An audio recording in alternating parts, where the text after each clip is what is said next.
Hello and welcome to Talking General Practice, the podcast from GP Online. I'm Emma Bauer, the editor of GP Online. On the podcast today, I'm joined by our deputy editor, Nick Bostock. Hello. And senior reporter, Kimberly Hackett. Hi everyone. To talk about the latest news affecting general practice. Coming up today, we'll be talking about the ongoing dispute between the government and the BMA GP committee in England after a GP and a member of the BMA Council reported Health and Social Care Secretary Wes Streeting to the Parliamentary Commissioner for Standards for the language he used about the BMA in the dispute. We'll also be looking at the internal politics at the BMA itself after a member of the GP committee resigned, citing concerns about a toxic and unbearable environment. Separately, we'll be talking about AI in general practice following a report by the Nuffield Trust think tank and the RCGP about how GPs are using new tech and some of the concerns about how it's being rolled out. Our good news story this week is about a GP who's bidding to become Christmas #1 with a song that forms a part of a campaign challenging stigma around women's anatomy and periods. This episode of Talking General Practice has been supported by Dexcom. Season 2 of Dexcom's podcast Diabetes Dialogues is here, and they'll be discussing type 2 diabetes. New voices, fresh insights and real conversations you won't want to miss. If you haven't heard of Dexcom, they've been developing continuous glucose monitoring systems for over 25 years, empowering people living with diabetes to make informed decisions and improve their glycemic outcomes. And Dexcom has more level 1 evidence than any other CGM brand. This season, Dexcom are inviting expert healthcare professionals to share fresh perspectives, challenge conventional thinking, and open up meaningful conversations about how we care for people living with type 2 diabetes. The podcast will dive into the most relevant topics in this field with a whole host of guests, including approaches to management of type 2 diabetes with Dr. Wakas Tahir, the guidance, NICE, SIGN, ADA, EASD, and What's Next with Dr. Jackie Elliott, type 2 diabetes and technology with Professor Sam Seydoux, and the future of diabetes, as well as much more. These conversations will challenge your assumptions and develop your understanding of the complex management of type 2 diabetes. Listen and subscribe now so you never miss an episode that helps you deliver better care every day. The Diabetes Dialogues podcast has been created and fully funded by Dexcom UK and Ireland and is intended for healthcare professionals practicing in the United Kingdom and Ireland. So first up, let's talk about the latest on the BMA GP committee's dispute with the government. Hopefully you all heard the interview with BMA England GP committee chair Dr. Katie Bramall last week, where she talked about the BMA side of the dispute and how we've ended up where we are, and some of the potential issues with the changes the government has made to the way next year's GP contract will be put together. Well, last week, as we were publishing that episode of the podcast, we ran a story about a GP who had reported Health and Social Care Secretary Wes Streeting to the Parliamentary Commissioner for Standards over the language he's used when talking about the BMA during this dispute. Kimberly, you wrote about this. What's actually going on here? A formal complaint about Wes Streeting was made by Dr. Shan Hussain, who sits on the BMA England GP committee. Dr. Hussain initially wrote a letter to the Parliamentary Commissioner for Standards, which was then redirected to the Prime Minister. And the letter questions whether the language used by Wes Streeting to describe the BMA is appropriate for an MP and Secretary of State. So you actually spoke to Dr. Hussain, didn't you? Why has he done this? So in the past, Wes Streeting has compared the union to a cartel, referred to it as morally reprehensible, reckless and out of touch. Now, for Dr. Hussain, the final straw came when Streeting referred to the BMA as moaning minis, and this is what triggered the letter of complaint. When I spoke to Dr. Hussain, he described these remarks as attacks on the BMA, and he believes that this language used by Wes Streeting has undermined the union.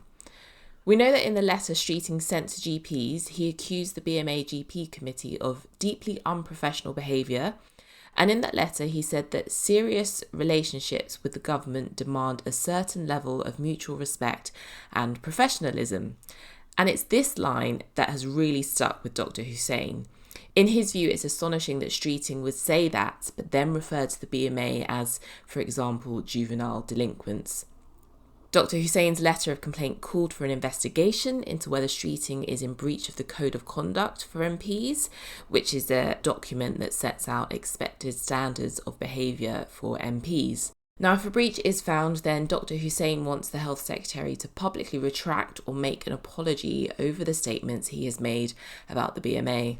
It's not only that Dr. Hussain thinks that Wes Streeting could be in breach of the code, the GP is also concerned that Streeting's repeated attacks and negative portrayal of the BMA could cause reputational damage. The letter reads that the Health Secretary's remarks go beyond policy criticism and are personal, insulting and dismissive of the integrity and professional standing of the BMA. Nick, some of the language Wes Streeting has used over the past couple of months has been really quite insulting, hasn't it? You wrote about him calling GPs who weren't on board with the online consultation changes as laggards earlier this year. And last week, we saw Streeting out hailing the results of the online access changes. Nearly all practices are doing it. But at the same time, he also called GPs who weren't embracing these changes and the BMA moaning minis, as Kimberly mentioned there, which is like really childish language, isn't it? Yeah, so just to recap, the dispute between GPs and the government began formally from the 1st of October, and a change to the GP contract kicked in, requiring practices to keep online consultation systems on throughout core hours. And although the BMA agreed to that change, it wanted some safeguards in place first, basically to limit practice workload and make it harder for patients to submit urgent requests online, because this is meant to be a non-urgent channel of communication only. And the government hasn't provided what the BMA wants on that front. So it's in the context of the sort of descent into the dispute that the mudslinging began 2 weeks before the online access change took effect. The BMA was asking for these safeguards. It was sending letters, raising concerns. Wes Streeting said GPs who were worried about the change were laggards, that they were naive and they needed to get with the 21st century. So right from the start, there's been this really dismissive stance from government towards the concerns raised by GPs and the BMA about the way these online access changes have been implemented. And that's culminated in these latest remarks that Kimberly's just been talking about. We've talked previously about the government just not seeming interested in listening to GPs around this issue. And I think, as you mentioned, that PR around some recent statistics about numbers of online consultations from the government and everything and really just reinforced that. So at the start of December, the government put out a press release basically saying how brilliantly the rollout of online consultation changes had gone. They said 99% of practices had implemented the change, and that there had been something like a 20% rise in online requests compared with the previous month, and that more people were actually contacting practices through that method than by telephone now.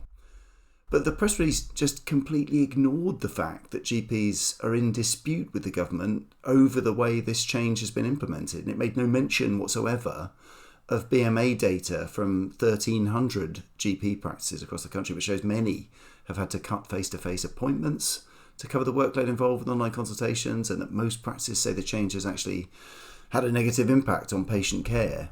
We've talked before about the idea that the government and the BMA seem to be in sort of parallel universes at times, talking about the same issue in starkly different ways, often with completely different versions of the facts.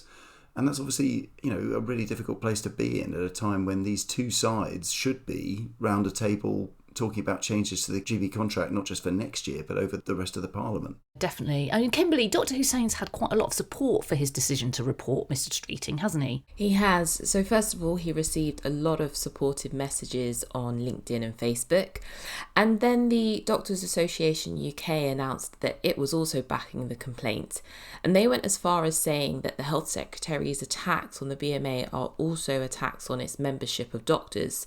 They also described Streeting's comments as unnecessarily unpleasant and hostile. Yes, so we'll have to see what happens with that complaint. We've talked on the podcast before, haven't we, Nick, about this kind of aggressive language coming out of the DH, and it really seems that they want to pick a fight with the BMA, not just with GPs, but also with resident doctors, although there's been some movement on that this week, hasn't there?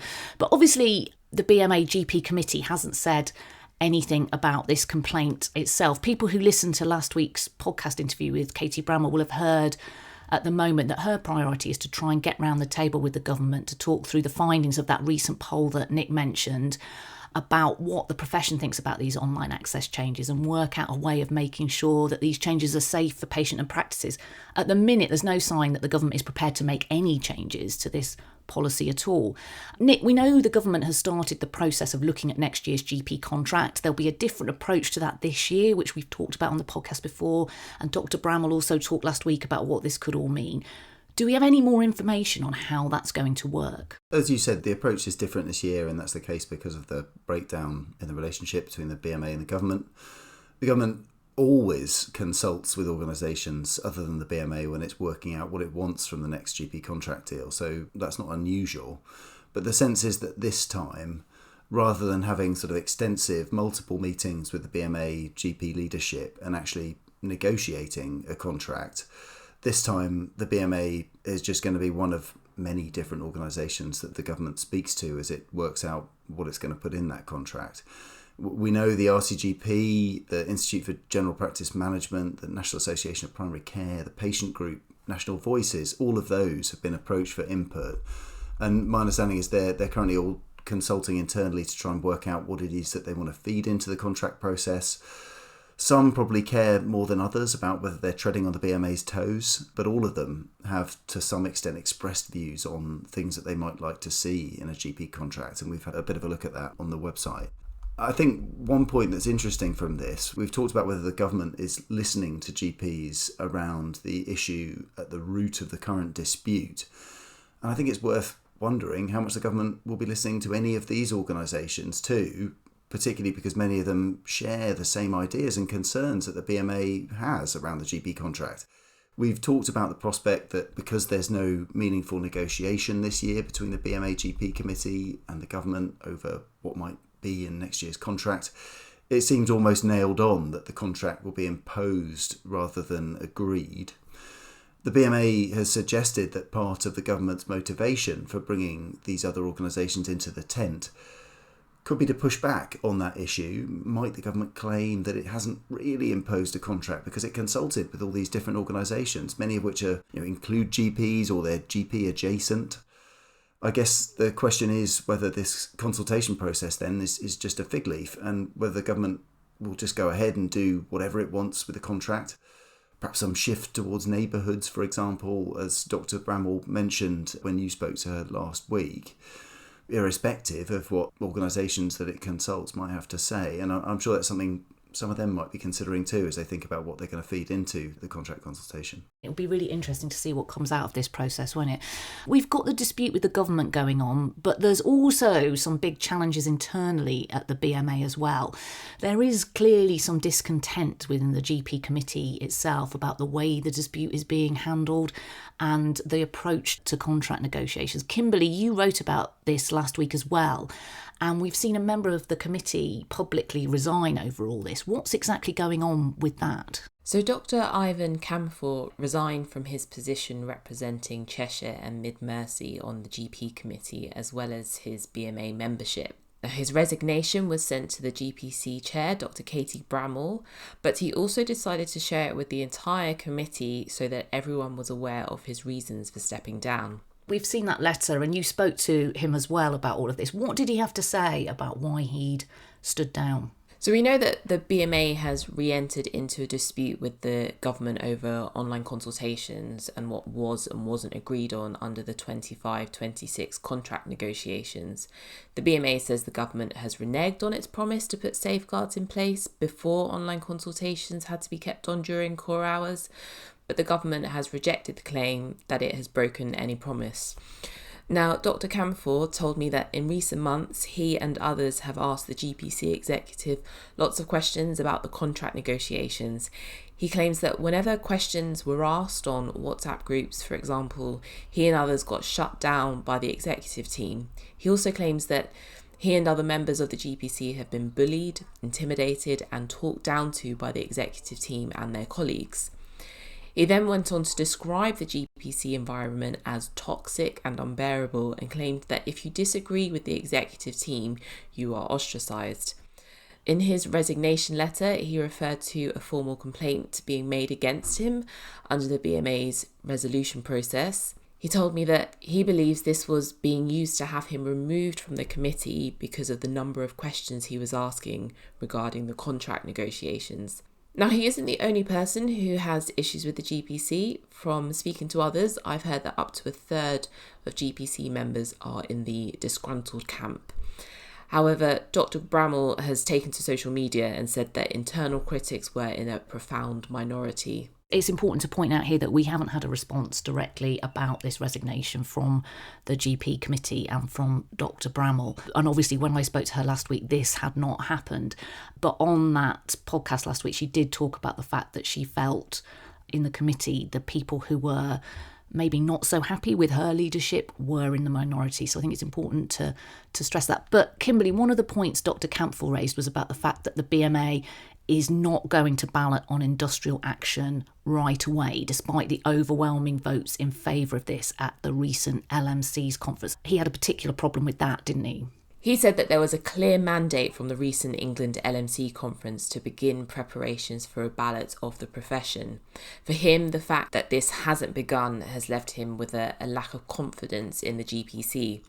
But when Dr. Bramall appeared on last week's podcast, she said that to ballot the profession right now was not right, as we are heading into the winter period and are faced with a high number of flu cases. But Dr. Camphor said he is worried that the GPC has yet to come up with a credible plan for the profession. Nick, as I mentioned, Katie Bramall did touch on that division in the GP committee in the interview last week. She said there was an element who wanted to see her gone, but they would have to wait until her term was finished. And her term comes to an end in July, when there will be elections for who will be the chair and who will be the deputy chairs, i.e. the other three people who make up the exec. But she didn't really confirm whether she was going to stand again. Kimberly mentioned about a third of the committee. Do we have a sense about how widespread the discontent is? You've spoken to people about this as well, haven't you? As Kimberly mentioned just now, I've been told something similar about a sizable minority who are unhappy with the leader of the GP committee. I think they are a minority, but there are certainly some GPs within the GP committee who believe that a sizable proportion of committee members are ready for a change of leader. I've spoken to GPs who feel Dr. Bramall's position is untenable, but also to GPs who support her, and others who support her at the moment but have expressed some concern about how the GP committee leadership has handled the relationship with government. There are senior GPs who feel that while Wes Streeting has said some things that are unfair and insulting, as we've just been talking about, they feel that Dr. Bramall has also said some inflammatory things, particularly in her recent England LMC's conference speech, for example. The concerns aren't just around language, it's also around questions about the basis for the dispute, who promised what when the contract was agreed, is the BMA right to say that the government promised these safeguards around online consultation systems, and if so, can the committee prove it? That's all stuff you got into with Dr. Bramall on the podcast last week again. There's also, as Kimberly's just been talking about, this point about LMCs voted at the start of November for a ballot on further action. And some GPs feel that now LMCs are voted for it. What's the BMA GP committee waiting for? Why don't they just get on with it? As Kimberly touched on, I mean, what Dr. Bramall said to you on the podcast last week was that she just felt the time is not right. Winter pressure's ramping up, flu's spiralling. Practices are also coping with the impact of increased online access on top of normal winter demand. So asking GPs to come along to webinars and roadshows to talk about escalating action isn't something people want just now. So that's her stance. But for the critics, it's not enough. Obviously, that ballot not happening straight away does seem to have caused some issues within the committee, doesn't it? I mean, the other thing Dr. Bramall was saying last week, she was also talking about the importance of bringing both salaried GPs and partners along this journey towards any action, wasn't she? The England LMC's conference last month debated a motion about setting up a GP Partners subcommittee, which was actually rejected by the conference. That motion actually raised the issue of the balance of partners and salaried GPs on the committee executive and in policy lead roles, and talked about equal representation from salaried GPs and partners. That part of the motion actually carried as a reference. But this all suggests that in some quarters there is a concern about the representation of partners. I mean, it is quite a challenge for the GP committee, isn't it, to represent both partners and salaried GPs. Do you think that's got anything to do with what's going on here? There is some tension between partners and salaried GPs, and I think for the GP committee, managing that has always been tricky. Obviously, most salaried GPs are employed by GP partners. So effectively, this is a committee representing employees and employers all at the same time, and the two groups won't always see eye to eye. I think it's been particularly tricky to handle in recent years because of how the profession's changing as numbers of partners dwindle and more GPs are in salaried or locum roles. So 10 years ago, partners were a really big majority. Now there are more GPs in salaried roles than there are partners in headcount terms in any case. Some partners feel that the committee that negotiates the contracts that their names are on, or at least, it used to negotiate the contracts until the current dispute, should really be a partner-led enterprise, so that people negotiating the contract are partners themselves with skin in the game, as it were. But at the same time, obviously, the committee represents BMA members who are salaried GPs too, and their interests don't always fully align, particularly at times like now when there's a shortage of funding. So GP partners have seen the funding that they receive to run their practices squeezed over the past decade and a half or so, costs rising. Often they've been told to pass on pay rises of a certain amount to salaried GPs, but then the government hasn't actually provided the money to cover that. So partners are left to choose whether to pass on a pay increase to salaried GPs and take a pay cut themselves, or not to pass it on and leave salaried GPs feeling cheated out of the pay rise the government apparently promised them. And I think this government and previous ones have often poured salt on that wound and sought to exploit that division. And in fact, we see the current GP committee leadership trying to find a way to sidestep the problem. The GP committee acknowledges that there's a trust issue. Governments feel if they put more funding into practice core income, partners might just pocket it. That's why the ARRS has worked from a government point of view. Cash tied to jobs means they can put money in and see the results immediately in terms of workforce growth. And the BMA has said it wants that shifted into a practice level pot. Dr. Bramall said to you last week that if the government agreed to put more money into general practice on the basis that it was ring-fenced around reimbursements to employ more GPs, so that could be partners too, or to uplift the pay of existing salaried GPs, sign me up. So what would be clever about that is that it could be a way to tie extra investment to more doctors, so the government would have some security and confidence that more money would deliver demonstrable results in terms of the workforce. But at the same time, from a GP committee perspective, it might create jobs, and by tying money directly into pay uplifts, take some of the heat out of that relationship between partners and salaried GPs. Yeah, I mean, just an extra point on this, because I mentioned earlier about that motion at the LMC's conference. I mean, this is something that no one would ever say. I actually rewatched some of the England LMC's conference this week because I knew we were going to be talking about this today. And so I watched that debate just to see what they were talking about, because obviously it's all blown up this week. And I watched some of the Q&A that the GP committee exec did on the stage. And they were talking about this issue. And I think it's important to mention this, that there is this kind of concern from some quarters that most of that exec are not partners. But, Katie Bramall and Julius Parker both were partners before. They've both led their LMCs for a number of years. I mean, Julius Parker for a long time. And so they are responsible for the local medical committees that are providing on the spot practical advice about the ins and outs of GP contracts. And Katie Bramall made a really robust defence of the fact that they were the leadership team. And actually, when she said all of that, she got a standing ovation in the room. So I think that kind of shows that that maybe that feeling about the partners being in charge of things, I do get the impression that is a minority view from across the profession more widely. Yeah, obviously there are still quite a lot of tensions on that committee that must be quite tricky for that leadership team to manage. Moving on, let's talk about AI. Nick, this is something you wrote about last week, based on a report by the think tank, the Nuffield Trust and the RCGP, and a survey of GPs that they carried out. What did that survey find? We know anecdotally that use of AI is quite widespread in general practice, but this survey gives us a much more formal insight into the extent of AI use, also what GPs are using it for, and what some of the concerns are around the way this new technology is spreading. More than 1 in 4 GPs are using AI, according to this survey, 28% of GPs in total. And nearly half of that group are using tools provided by their practice, so formally embedded into the practice. And the rest are using tools that they've accessed themselves, or perhaps a mix of the two. We've talked a bit about workload pressure in general practice, around 40 million consultations in GP practices in October, flu cases rising now, extra demand from online consultation systems. And unsurprisingly, GPs are using these AI tools to try and ease some of that workload pressure. The survey found that they're using AI to help with note-taking, writing referral letters, triaging patients, and even to support registrars working in their practices. Yeah, but there are some concerns about the adoption of this new tech in primary care, though, aren't there? Yeah, so the researchers referred to the way this technology is sort of taking root in general practice as a Wild West situation, so suggesting it's a bit lawless and chaotic. They say there's a real lack of consistent national guidance or formal AI training that GPs can access.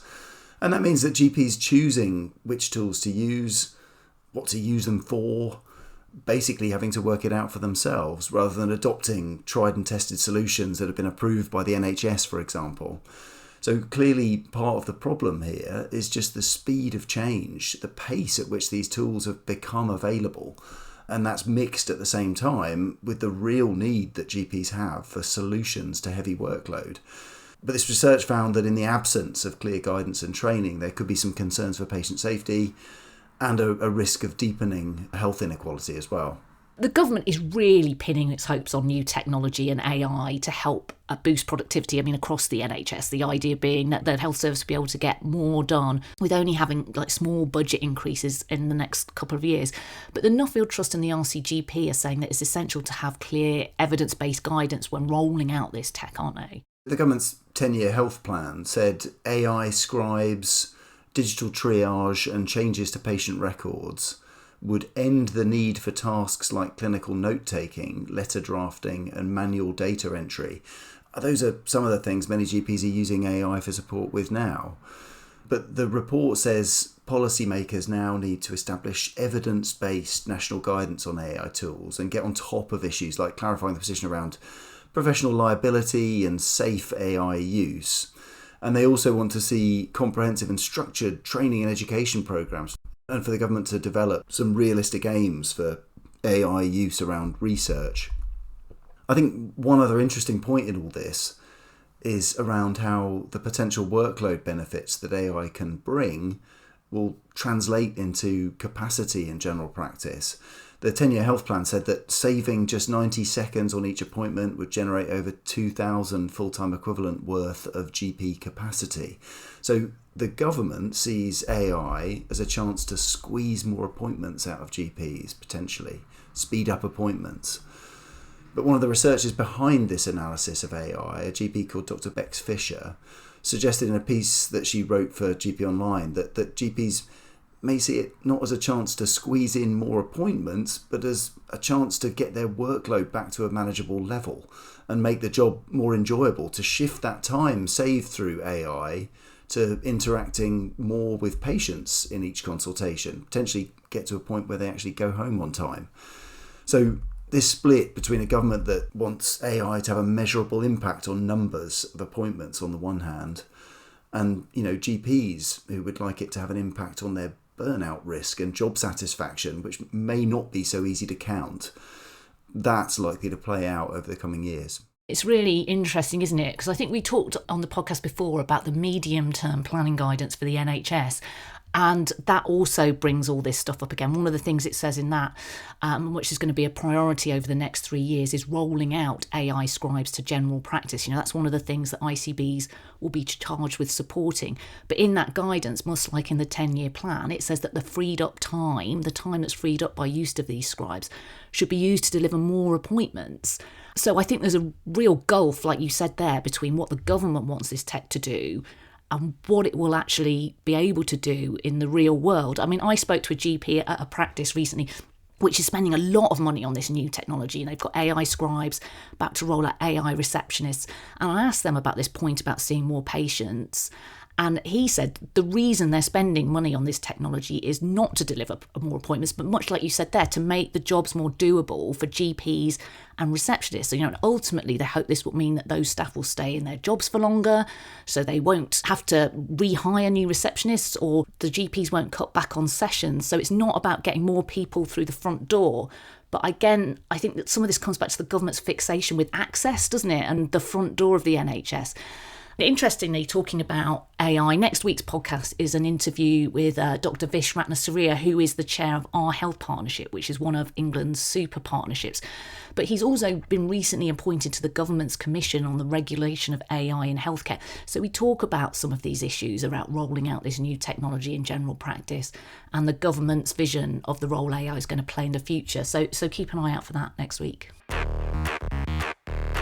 Before we go, we've just got time for a good news story this week, which is about a GP who's aiming to become Christmas #1 with her song that forms part of a campaign challenging stigma around women's anatomy and periods. Kimberly, tell us all about this. So Dr. Aziza Cisse, a GP who often appears on BBC Breakfast, has released a song called They Are Not Bad Words, and she wants it to reach the Christmas #1 spot. Now, the song is part of a wider campaign run by Dr. Cisse that addresses the destigmatising and breaking down taboos around women's anatomy. Let's have a quick listen to the chorus. They're not bad words. Vagina, vulva, clitoris. Rewind it. Vagina, vulva, clitoris. Rewind it. Now, there is a very serious side to this fun song that needs to be shared. Dr. Cisse said people often ask her, why can't we just say private parts? She shared with me that the very real and serious risks of using euphemisms. She was made aware of a young girl who was being molested by her uncle and was taught the euphemism cookie for her vulva. And she told her mum, "Uncle is playing with my cookie, he's touching the cookie."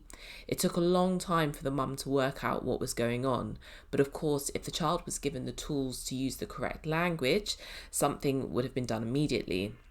Dr. Cisse also believes that by there being less embarrassment surrounding women's anatomy, women are more likely to come forward to their GPs and seek help if needed. She says she knows of too many cases where women have died after presenting late to their GP because of embarrassment. But why is Dr. Cisse going for Christmas #1? Well, lots of families come together around the Christmas period, and she's hoping that the song will spark conversations among people of all generations to remove the stigma surrounding women's anatomy.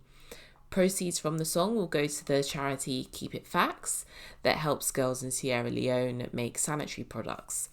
If you want to help the song reach the Christmas #1 spot, it's really important to download it either on Apple or Spotify between the 12th and 18th of December, as that is the time frame when downloads count towards the Christmas #1 spot. Links will also be shared on our website. Great campaign that. It's really, really brilliant, and good luck to Dr. Cisse with her efforts to get to #1. Well, that's it for this week. Thanks so much to Nick and Kimberly, and thank you for listening. I'll be back next week when, as I mentioned earlier, I'm speaking to Dr. Vish Ratnasuriya, who is the chair of Our Health Partnership, one of England's super partnerships, and who was recently appointed to the government's commission on regulation of AI in healthcare. So please do join me then. In the meantime, don't forget you can keep up to date with all the latest news affecting general practice on our website at GPonline.com.